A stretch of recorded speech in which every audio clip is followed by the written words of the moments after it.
fans. This is Patrick Greenfield from AL.com, and welcome to Auburn Tigers Recruiting on AL.com. Is that the name of the show? We're not sure, but I'm here with Nick Alvarez. He's our recruiting writer for AL.com, and he's going to break us down with, the Tigers' latest news. So let's just get straight into it. Auburn lost wide receiver commit Karmello English, one of their top commits in an already thin class. The most curious thing about this is he is from the Auburn area and he plays for Patrick Nix. So why don't you just get into it, Nick?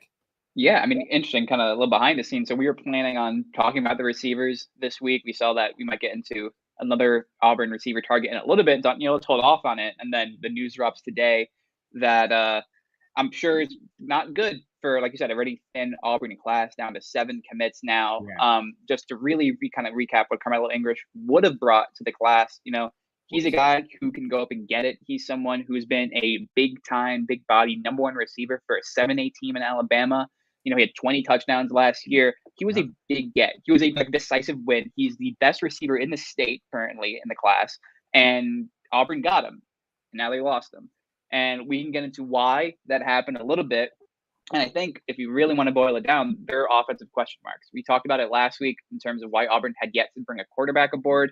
It's hard for a kid to not know what their system's going to look like when they're playing for their college career with hopefully an NFL future. And then for, Karmello on the receiver side, I don't think the first 2 weeks of the Auburn season has really answered any questions. Yes, they've won. Yes, the quarterback debate's kind of happening. But from a receiver standpoint, I don't know. There are question marks. And through the conversations that Karmello must have had with Coach Hilliard and Coach Harsin, he didn't have them answered enough to the point where, he's reopened his recruitment. And it's funny because Ike Hilliard has been one of the top recruiters for Auburn. Yeah. Obviously a very well-respected coach. This might have nothing to do with Harsin. Obviously Auburn fans, I know, you guys know the situation. You guys watched the last 2 games. I think everybody's wondering what's going to be of Finley, Calzada, Ashford, and even the freshman Holden Garner. Do you think this is a situation with the current team? Because the freshman, you might be able to wait out a few seasons and kind of get through, what's going to happen now. Obviously, Saturday with Penn State is going to say a lot about this team and a lot about Harsin's situation. But how do you lose a commit like that, even though it might not be about Auburn's current struggles? Yeah, I mean, I think, when you see someone like Karmello English, I think back to, it was Huddle with Hars is the name of his podcast. And one of his first episodes, he talks about, Aaron Rodgers recruitment and how, if I can get a kid with 1 star who believes in himself, that's a sign and that's a win. And I think to fill out this class, you're going to need guys like that. But when you kind of look at the top end at the Karmello English, who was today the number 1 player in Auburn's class heading into Wednesday, you're going to have other options. You're going to have other big time Division I schools come call you. And if, let's say, again, not to do too much conjecture, but the rest of his top 5 was Alabama, Kentucky, Michigan, and I want to say Florida. Sure. Most of those schools, I think, have had really strong starts to the year, or you've seen some opportunity in the wide receiver room at let's just be honest, a better built program currently. Sure. So, if you're getting kind of those calls, or let's say there's another school that's coming into the mix for Karmello, it's hard. It's hard for Auburn to keep a player like that while, you said it last week, I'll say it again, they're on their 3rd offensive coordinator in Harsin's 3rd year. So it's not great. It's not great. And we can dig a little deeper. And I'll put something out. I'm going to put something real fast out for you. And guys, I'm a Boise State fan. I grew up in Boise. I grew up right next to the blue turf. And I think one of those identities of Harsin is getting these, 3-star, 2-star athletes. Obviously, that does not work in the SEC. And I'm not saying that's even what he's doing. He's kind of trying to build his own thing with the transfer portal. The Auburn wide receiver room, if you look at it, is actually pretty good. Shedrick Jackson, Javarius Johnson is breaking out this year. They got some other freshmen coming in. So I don't think it's a terrible place to be. And it's not the same situation as it was the past few years with Gus. So is this just a make or break week for Brian Harsin? Ooh, that's a tough question, and you guys can answer in the comment. I'd love to hear from Auburn fans. So I think kind of getting the second half of that matchup with Penn State this year is going to be another big time recruiting weekend, because it seems that when Auburn's able to get a kid on campus and talk to them, they're able to really sell what Harson's trying to build. Will that continue next year? Will Harson be allowed to continue building it? That's still to be seen. But it's not like kids are getting to Auburn not liking what they're seeing and leaving. It's when they miss on recruits, it seems that like they make that strong connection. They can't really kind of keep up as much as they would have hoped for. I see that Nathan Kirk has a question in the chat referencing Auburn's placement in the SEC. Yeah, they are now last in the SEC, I think 69th overall with their 7 commits. And I said this a couple weeks ago also, like Auburn needs to start. Auburn probably would have felt a little bit better on the recruiting side if, as most maybe would have hoped for, they smashed Mercer and smashed San Jose State. They didn't.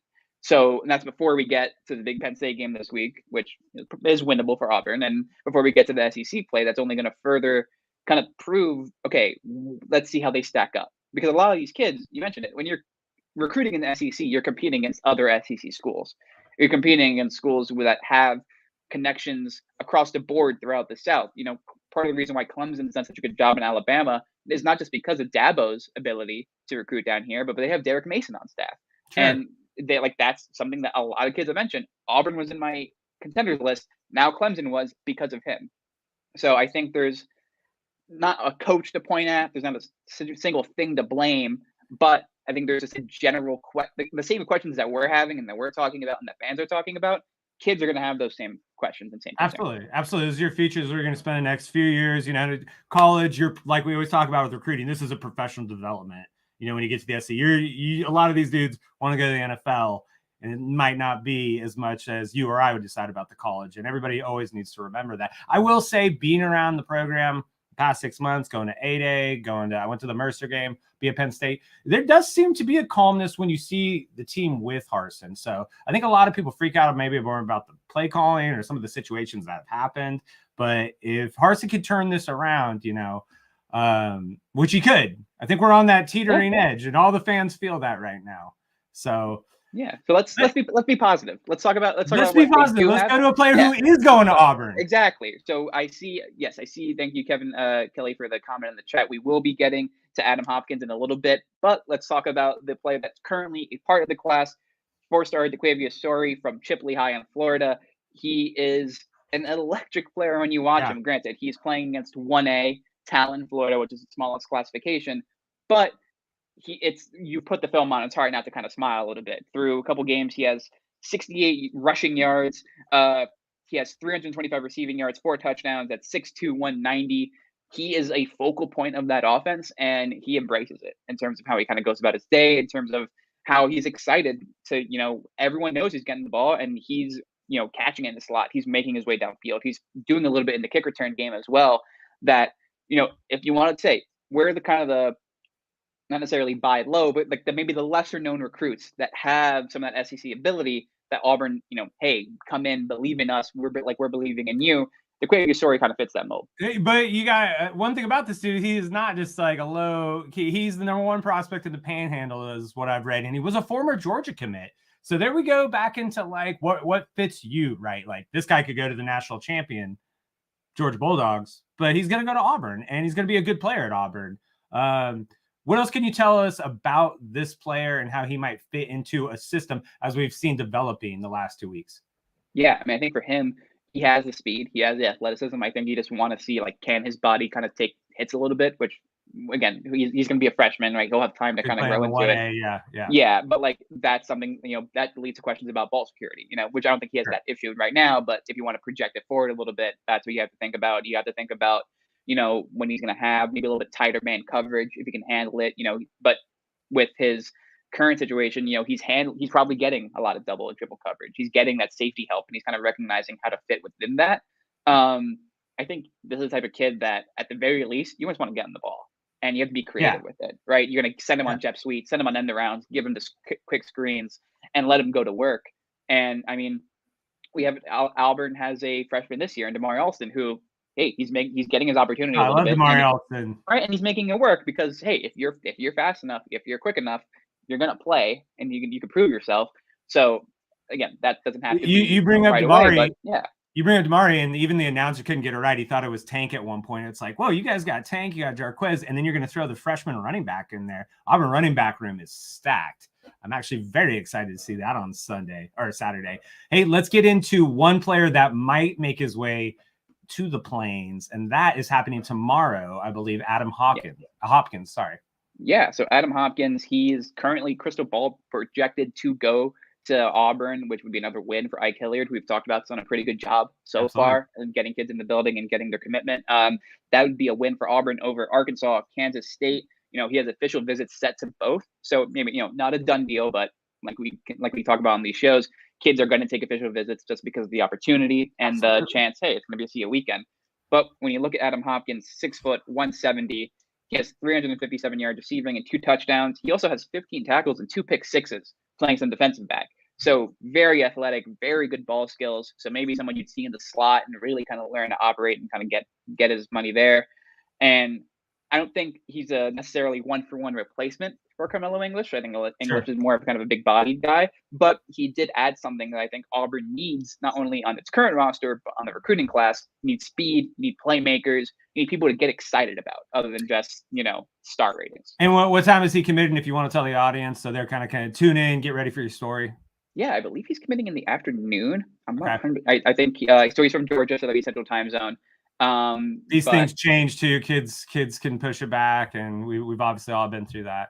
Yeah, but the general consensus is that he will be committing to Auburn tomorrow, so that'll offset the big loss of English from today. Cool. Well, hey, is there any other updates on Auburn recruiting, or are we all just kind of waiting to see what happens on Saturday and see if this ship gets righted, or is it going to take till December and signing day to get there for Auburn? I think just because, they're at 7 recruits right now, just by pure math, that number is going to have to get up before signing day. So I think you kind of look at guys like, I think there's DJ Chester, there's Bo Hewley on the offensive line. There's some flip candidates that they can pull on. Before Alabama was able to flip Raquez McElderly from Georgia, Auburn was in the mix there. Sure. Tony Mitchell, who's going to Texas A&M this weekend, he's set for another trip to Auburn. Jill Hurley, a Florence, Alabama commit, has made a stop at Auburn. So they're getting kids on campus. They're getting the pitch out there. Now it's gonna be some combination of what the on-field product looks like and just maintaining those relationships to see if they can kind of finish the job on some of these big names. I think one of the worst things people do when they're talking about college football is to disrespect these athletes, the work they put in, and their abilities. And sometimes it is more than just it's the whole program. And Auburn's had so many up and downs over the last 12 months. That really hurts what these kids can do, but they're getting the athletes. So Auburn really could rise up. I don't expect them to finish last for this class in the SEC. You would hope. I don't, but I'm a little bit higher on Auburn than a lot of other people. So we'll see. Auburn versus Penn State's going down 2:30 p.m. Central on CBS. For Nick Alvarez, always check his work on AL.com. He's got a lot of great stuff. My name is Patrick Greenfield. Thanks for checking us out. This is Auburn Recruiting on AL.com, sponsored by Inline Lighting.